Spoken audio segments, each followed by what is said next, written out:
Tiavana ndray tompoko kilasy tompoko vavy nisy diany ny tokantrano zao takariva ny alakamisy fa 30 ny volana jolay izao ny fampalalam-baovao ny fahitalavitra mativendre araka izany no arahinao manomboka etiko manasanao ampitiavana izahay anaraka izany hatramin'ny farany ny ako ny fanomanana sy ny fiatrehana ny fividianana bentanana sy mpanolontsaina sy ho tanterahana rampitso zoma fa 30 ny volana jolay aloha hatreto no misongadina sy mitana ny sainy maro ka izay indrindra no entina voalohany ho anao ao anatiny ty fanedidina manaraka ity ho an'ny olom-pirenena tsirairay avy dia zava-dehibe eo amin'ny fiainany sy ny eo amin'ny tantaran'ny firenena mihintsy ny fanatanterahana ny fividianana ho an'ireo zay sendra ny mpanao gazetitsika teny andalana teny ary dia efa manana ny safidiny izy ireo ary fantatra fa andeha hifidy tokoa rampitso zoma dia ho jerentsika ary ny sary.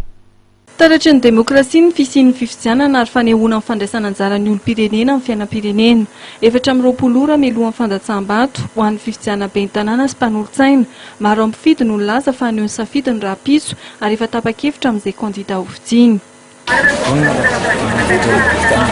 Efa fantatra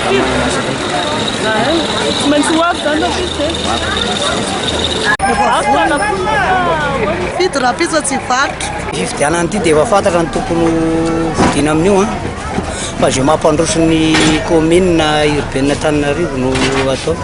Ao kosa ny mbola misalasala ary rahampitso vao hanapa-kevitra amin'izay kandida ho vidiny.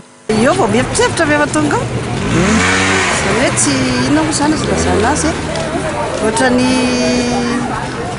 eny efa vonona fa tsy tena mbola hita hoe iza tena hovaisina ao izany vao afaka safidiny eritreritra hoe manao atao na zao arakaraka izay lahatra zany e.